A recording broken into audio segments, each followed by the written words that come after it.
Klodi dhe Benita qëndrojnë së bashku në një moment qetësie brenda shtëpisë së Big Brother. Atmosfera duket e ngrohtë dhe e qetë, por emocionet midis tyre janë të thella dhe të dukshme për të gjithë që i ndjekin. Klodi i afrohet Benitës me një buzëqeshje të qetë dhe me shikim të dashur, duke treguar se ka një ndjesi të veçantë për të dhe se ai e vlerëson praninë e saj. Ai fillon të flasë me një ton të butë dhe të ngrohtë, duke i thënë Benitës se ajo është një vajzë e mirë. Fjalët e tij janë të sinqerta dhe mbushur me ndjenja, duke i dhënë rëndësi karakterit dhe cilësive të saj. Klodi nuk e ndalon tek fjalët, ai vazhdon të tregojë se e vlerëson sjelljen e saj, mënyrën se si sillet me të tjerët dhe respektin që ka për njerëzit rreth saj. Ndërsa biseda vazhdon, ai i jep një puthje të lehtë Benitës në faqe. Ky akt i vogël i afërsisë shpreh më shumë se fjalët, tregon ndjenja, afeksion dhe lumturi. Benita duket e gëzuar dhe e surprizuar njëkohësisht. Buzëqeshja e saj e bën situatën edhe më të ngrohtë dhe më emocionuese, duke krijuar një moment të veçantë që ndjehet i vërtetë dhe i dashur. Klodi e shikon Benitën në sy dhe vazhdon të flasë me një ton të qetë, duke treguar se është i lumtur që janë bashkë në këtë moment. Ai i thotë se ndjenjat që ka për të janë të sinqerta dhe se ai e vlerëson çdo moment që kalon pranë saj. Buzëqeshja e tij, shikimi i ngrohtë dhe prekja e dorës së Benitës bëjnë që atmosfera të duket intime dhe e mbushur me emocione. Benita i përgjigjet duke qeshur dhe duke treguar lumturinë e saj. Ajo ndjen siguri dhe kënaqësi nga pranimi dhe përkushtimi i Klodit dhe kjo e bën të ndihet e veçantë dhe e dashur. Ndërsa flasin, ata ndajnë momente të qeta dhe të këndshme, ku biseda shkon nga temat e zakonshme të ndjenja dhe emocionet që kanë njëri për tjetrin. Në këtë moment, ata duket se harrojnë për rrethin, sepse emocionet janë aq të forta dhe të sinqerta saqë çdo gjë tjetër duket e pavlerë. Klodi vazhdon të shprehë lumturinë dhe kënaqësinë që ndjen duke ëndruar pranë Benitës, duke e bërë këtë moment të zgjas dhe të duket i rëndësishëm dhe dramatik. Biseda dhe ndjesitë e tyre vazhdojnë për disa minuta, me buzëqeshje, shikime dhe prekje të buta. Çdo fjalë e Klodit është e mbushur me ndjenja dhe çdo reagim i Benitës tregon lumturinë dhe kënaqësinë e saj.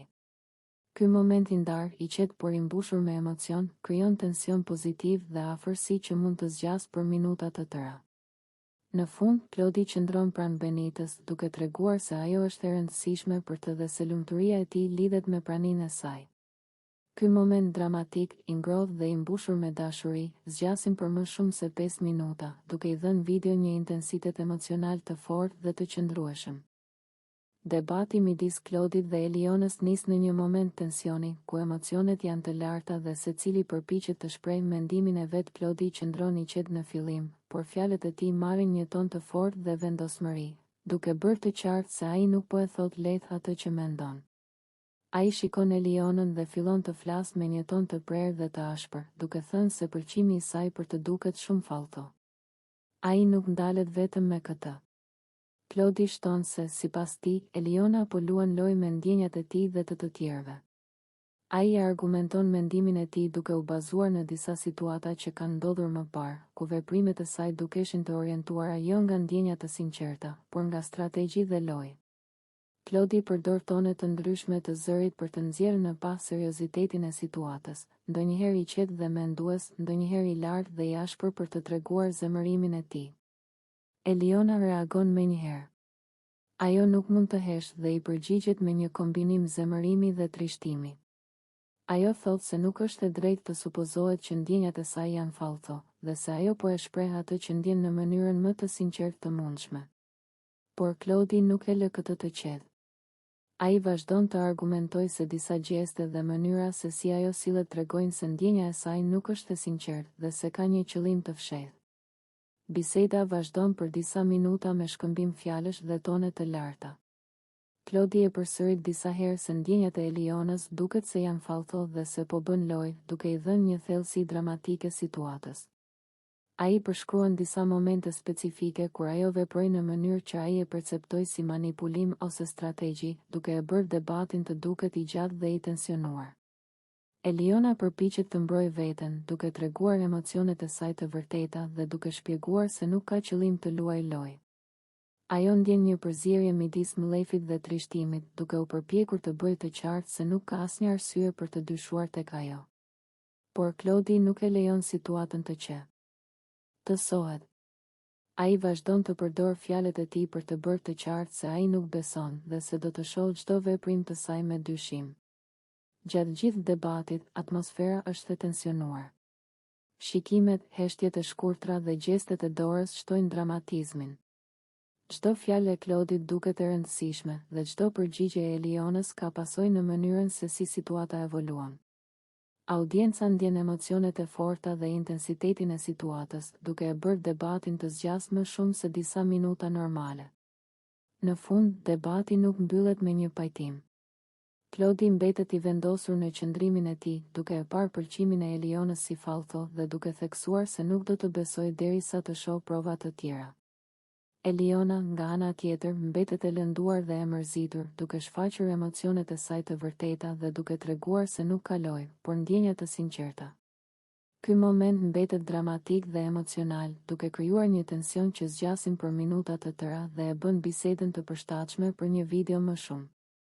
Alba është e acaruar dhe e zemëruar, dhe nuk mund të përmbahet më gjallë. Ajo përpiqet të afrohet tek Benita me një shprehje të fortë në fytyrë, duke tentuar të gjynjëzojë situatën dhe të tregojë autoritetin e saj. Por Benita nuk e lë lehtë situatën të eskalojë. Ajo e ndërpret menjëherë, duke folur me zë të ngritur dhe me një ton të prerë, që tregon se nuk do të tolerojë afërsinë e Albës. Benita i thot me vendosmëri, mos ju afro Limit. Lim është i imi. Duke treguar qartë se ajo nuk do të pranojë asnjë tentativë për të ndërhyrë në atë që ajo e sheh si marrëdhënien e saj. Fjalët e saj janë të forta dhe të drejtpërdrejta, dhe ato lën të kuptohet se nuk ka asnjë hapësirë për kompromis. Alba, nga ana tjetër, nuk largohet menjëherë. Ajo duket e zemëruar dhe përpiqet të shprehë mlefin e saj. Ajo tenton të reagojë fizikisht, duke treguar se ndjen një lloj frustimi të grumbulluar që nuk është shprehur më parë. Ndërkohë, Benita nuk e humbet qetësinë, por shton presionin me fjalët e saj, duke i bërë të qartë Albës se çdo lëvizje e mëtejshme nuk do të tolerohet. Në një moment, Alba përpiqet sërish të afrohet, por Benita e ndërpret përsëri me një ton më të ashpër, "Ik, shtuku idiote." Duke përdorur fjalët për të shprehur jo vetëm mbrojtjen e territorit të saj, por edhe zemërimin dhe përbuzjen ndaj Albës. Atmosfera bëhet e ngarkuar, me tension që mund të ndihet në çdo lëvizje dhe çdo shikim midis tyre. Gjatë gjithë situatës, Limi nuk ndërhyn, por shikon nga afër, duke treguar se është i vetëdijshëm për tensionin që po ndodh dhe se ka ndikim në mënyrën si secila nga vajzat sillet. Ai duket i qetë, por prania e tij rrit ndjesinë e rivalitetit midis Albës dhe Benitës, duke bërë që çdo fjalë dhe çdo lëvizje të duket më e rëndësishme. Alba, megjithse e zemëruar, fillon të kuptojë se Benita është e vendosur dhe nuk do të lërë hapësirë për të shkelur mbi të. Fjalët e Benitës dhe qëndrimi i saj e bëjnë situatën më të tensionuar dhe dramatike, duke e bërë debatin të zgjatë. Së dhe të duket se nuk ka fund. Në këtë moment, tensioni emocional është në pikën kulmore, shikimet, fjalët dhe heshtjet ndërmjet tyre janë të mbushura me emocione të forta. Atmosfera mbetet e rëndë, me një ndjesi konkurrimi dhe mlefi që zgjasin për minuta të tëra dhe e bëjnë situatën të përshtatshme për një video më shumë se 5 minuta. Në fund, debati nuk mbyllet menjëherë. Alba largon dorën, por tensioni dhe mlefi mbeten të dukshëm. Benita qëndron e vendosur, duke treguar se nuk do të pranojë të cënohet nga kushdo, dhe Limi mbetet i qetë, duke lënë që situata të flasë vetë për rivalitetin dhe tensionin mes tyre. Benita qëndron e ulur, duke reflektuar mbi situatën dhe sjelljet e Albës. Ajo fillon të flasë për të me një ton të përzier mes zemërimit dhe zhgënjimit, duke u bërë qartë për të gjithë që ndodhen rreth saj se ajo ka një opinion shumë të fortë për Albën. Me një gjuhë të drejtë për drejtë dhe pa kursyer asnjë fjalë, Benita thot se Alba është budallaqe dhe nuk po tregon logjik në veprimet e saj. Ajo thekson se ajo ka ikur truri, duke nënkuptuar se mënyra se si Alba vepron nuk ka asnjë bazë të arsyeshme dhe duket krejtësisht e paorganizuara. Benita nuk e lë këtë thjesht si një kritik të vogël, ajo shpreh mlefin e saj dhe shqetësimin për mënyrën se si Alba po ndërvepron me të tjerët. Për të, kjo nuk është thjesht sjellje e paqëndrueshme, por një mungesë e thellë arsyetimi që duhet të adresohet. Pastaj, Benita e përforcon mendimin e saj me një koment më të fortë. Ajo thotë se Alba ka nevojë për doktor. Fjalët e saj nuk janë thjesht ironike, por përdoren për të treguar se ajo mendon se veprimet e Albës janë kaq të çrregullta saqë nuk mund të kuptohen pa ndihmë profesionale. Në mënyrë të qartë, Benita e paraqet situatën si diçka serioze dhe dramatike, duke e bërë bisedën të zgjasë dhe të duket më e rëndë. Ndërkohë, Benita vazhdon të shpjegojë shembujt që e kanë bërë të mendojë kështu. Ajo përmend disa momente kur Alba ka bërë veprime të papritur, pa menduar për pasojat, dhe tregon se si këto veprime kanë krijuar tension midis banorëve dhe kanë bërë që situata të jetë e vështirë për të gjithë. Benita përdor fjalë të forta dhe saktësisht përshkruan ndjesitë e saj, duke treguar mllëfin, shkënjimin dhe një farë shqetësimi të thellë. Gjatë gjithë këtij rrëfimi, Benita përsërit idenë se Alba nuk po sillet siç duhet dhe se kjo është e dukshme për të gjithë. Ajo përdor tone të ndryshme të zërit, ndonjëherë më të qeta për të reflektuar mbi situatën dhe ndonjëherë më të larta për të treguar mllëfin. Ky kombinim e bën bisedën të zgjasë dhe të ndjehet e ngarkuar emocionalisht, duke mbajtur audiencën të angazhuar për minuta të tëra. Benita nuk ndalet këtu. Ajo vazhdon të analizojë situatat, duke treguar se si veprimet e Albës kanë ndikuar në marrëdhëniet me të tjerët, duke përfshirë tensionin, debatet dhe ndarjet emocionale që kanë ndodhur. Ajo e shikon Albën si dikë që ka nevojë për ndihmë për të kuptuar veprimet e veta dhe për të ndryshuar sjelljen. Ndërsa biseda përparon, Benita përdor gjithashtu elemente të ironisë dhe humorit të thjeshtë, duke qeshur për disa momente të veprimeve të Albës, por kjo qeshur nuk e zbut rëndësinë e mesazhit të saj.